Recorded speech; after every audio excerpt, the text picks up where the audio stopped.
It is indeed good to be here, to come together around Yahweh's Word as we do at such a dramatic time in which we live. Well, our chapter here introduces us to the abomination of desolation, which of course was the Roman power. What we're going to do first off, by way of signs, is to sweep forward to the future or to our day, when of course there is a manifestation of that Roman power. And what we are coming to, brethren and sisters, is, of course, the era when we're going to expect to see the 2 feet standing. Last time we looked at that foot. That was the Russian power which will take Constantinople. The next power that we want to look at is based here at Rome. And it is that beast, and it must be ridden by the woman. A bit more on that in a minute. But let's come back historically for a moment to about a year ago. This man, there he was, the Pope. He was the man in Rome at that time. And he was the first Pope to stand down for 600 years. And you might say to yourself, why? Well, have a look at him. We can have a little bit see what's going on. He was not well. But there's good reason for why he was not well. Look at the figures. 25,000 Catholics quit in Holland alone in 2010. 18,000 left each year from 2006. Come down to another article from the Los Angeles Times. 1 out of 5 Catholics in Spain weren't attending. 1 out of 6 in Germany were not attending. 1 out of 10 in France were not attending. We know why. Because of the corruption that was taking place and the immorality that was in the church. And so this man stood down. He said, I haven't got the answers. And another man came to power. The first Jesuit Pope that took power. Here he is.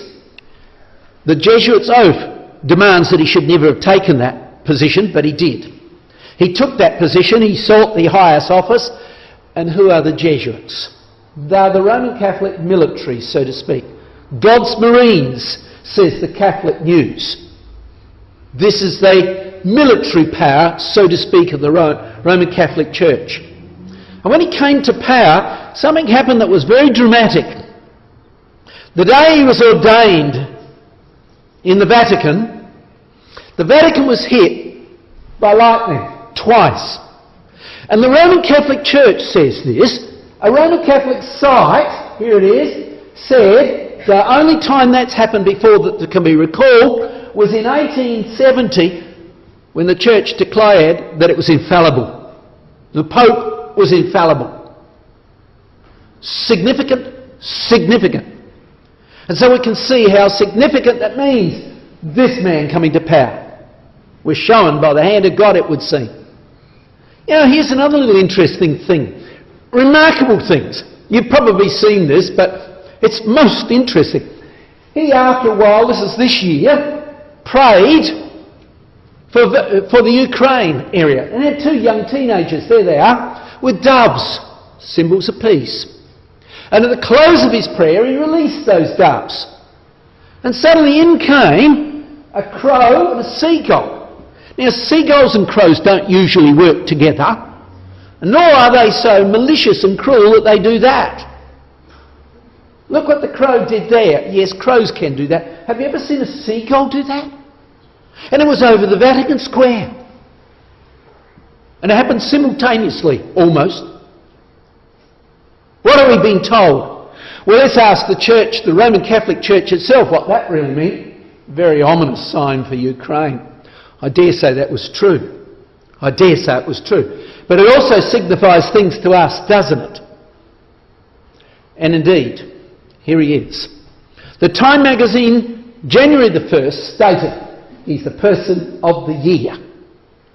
He's the people's Pope. But we expect that, don't we? The frog-like spirit, liberty, fraternity and equality, has got to come out of his mouth. That's the language that woos the people, isn't it? Look what they're telling us about. We can't spend time on this. But the first non-European Pope, a Jesuit Pope, he didn't call himself a Pope, he calls himself the Bishop of Rome, plays it down to invite other churches to accept him. He decentralises the power from Rome. He worships Our Lady of the Fatima. Why? Because Fatima was the daughter of the Prophet Muhammad. Now that's the title used of Mary, but he's blurring the images. He's blurring the images. And Mary, of course, is the only woman named in the Quran. And so here he is. He's trying to work and to move the people. He's trying to work with everyone, even the Jews and the Muslims. And he's getting a huge following. Little wonder, look what he's doing. He's going down to prisons and washing the feet of female prisoners. He's going, look at with the kids, putting his cap on there. Oh, they love him. Going down to hospitals, look at this grotesque face, trying to bless somebody there. He's going to weddings. Oh, I've divorced and remarried, that doesn't matter. And he's joining in, and look at this, what they are doing. Little wonder, January the 1st, came a message that probably, only we can probably really appreciate. Our ABC broadcast BBC on that occasion, and the BBC stated Pope Francis drew 6.6 million since he's come to power. Come to hear him. In the same period, the previous Pope only got 2.3 million. He is indeed the person of the year. No doubt about it. And he's trying to bring together the daughter churches. He's the mother church. So therefore he's trying to get Lutheran, you name it, all the other Protestants to come under him, and Eastern Orthodox, and he's succeeding dramatically. The one he's really having a bit of a problem with the Church of England is not entirely surprising, because they've always stood aside. We could go into that, but we won't at this time. We haven't time. But here he is with the Archbishop of Canterbury. The Archbishop of Canterbury backs Pope Francis as Times Person of the Year.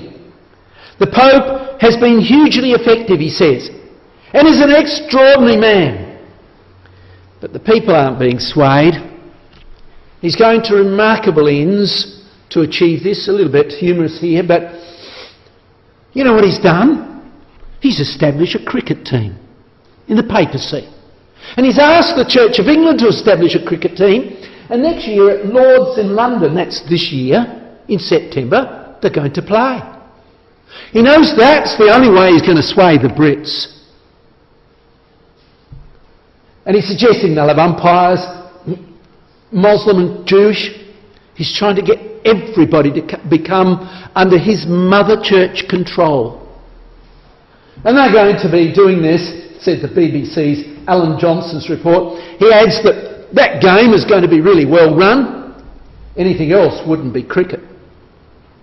And so they're going to conduct that in London to sway the British people. Maybe they will. But look, coming back to Scripture, brethren and sisters, look what we can see. We know that there must become three particular images: the dragon, the beast and the false prophet. We looked at the dragon, that's the power last time, which is the Russian power in Constantinople. So put that aside for a minute. The beast is the Roman power, today more the Western Europe, where the Holy Roman Empire used to be. And it must be ridden by the woman. There's no doubt about it, because in the next chapter, Revelation 17 verse 3, it says, I saw a woman stood upon a scarlet-coloured beast. And we know who that woman is. It's the woman sitting on the city, in that city, or is that city that ruled in the days of John. And that was the Roman Catholic power, wasn't it? And there she rides the beast. Roman Catholicism, riding the more Western European area. Is it happening? Do you know what it is? Look at this. If you go through Europe, this man who's the head of the EU made a bit of a blunder last year. He said, we all went to the same school. The newspapers went crazy chasing it up. They found out that the head of the bank, Mario Draghi, was a Jesuit too. Herman Rompuy, of course, was a Jesuit. Prime Minister of Spain was a Jesuit. The Prime Minister of Luxembourg and the head of the EU Club of Nations was a Jesuit. This man, of course, since I did that before, has resigned or been voted out. But the consequence now is at least 6 of the key leaders of Europe are Jesuits. What does it mean to be a Jesuit? Let's have a look very, very briefly. This is the oath that they swear, apparently. They will wage relentless war. They will exterminate and extirpate and exterminate, secretly using poison cut and so forth. This is back in the 1540s. The strangulation called the steel poignard, the leaden bullet, regardless of honour, rank and dignity, when ordered by the papacy. So if the Pope now tells these gentlemen what to do, they must do it, even if it's murder. So we can see the power that's now in Europe. But it's spreading everywhere, even to Australia. Look at this. Jesuit old boys now our leaders. Abbott, Joe Hockey, Christopher Pine, David Gillespie, all apparently Jesuits. Or at least attended Jesuit schools. Put it that way here. Well, let's leave that just for a minute and come aside for a second. We know this chapter well. There's Ezekiel 38. And like a little serpent that runs through those verses, there's a key word. Here's the key word. Company, company, company. And there's the verb that comes from that noun. It's the Hebrew word kahal. There it is. Translated by the Greek Old Testament church. And a religious assembly of nations coming to the Middle East. So the papal blessing will be behind that invasion. Well, is it happening? Is the new Pope working with Russia now? As we know, ultimately it must do so. Well, Russia's becoming very religious. Here's the Pope working with Kirill, the leader of the Russian Orthodox Church up in Moscow. And since the Pope Putin has come back into power, he has opened over 25,000 churches in Moscow that were closed under the communists. Apparently at one point opening them at 3 churches a day. He's certainly moving the country dramatically towards religion. Dramatically towards religion. And of course, he's gone down to see the Pope. And they're not talking about religion. They're talking about controlling countries. Look, how can we sort things out in Syria? This is what they publicly stated they were talking about. But I'm sure that it was even deeper than that. Well, brothers and sisters, we can see, can't we? The signs of the times is very clear. Things are moving dramatically. It's moving fast. Look at Russia. Now look at the papacy. How long have we got? It's therefore very valuable that we are now looking at Matthew chapter 24.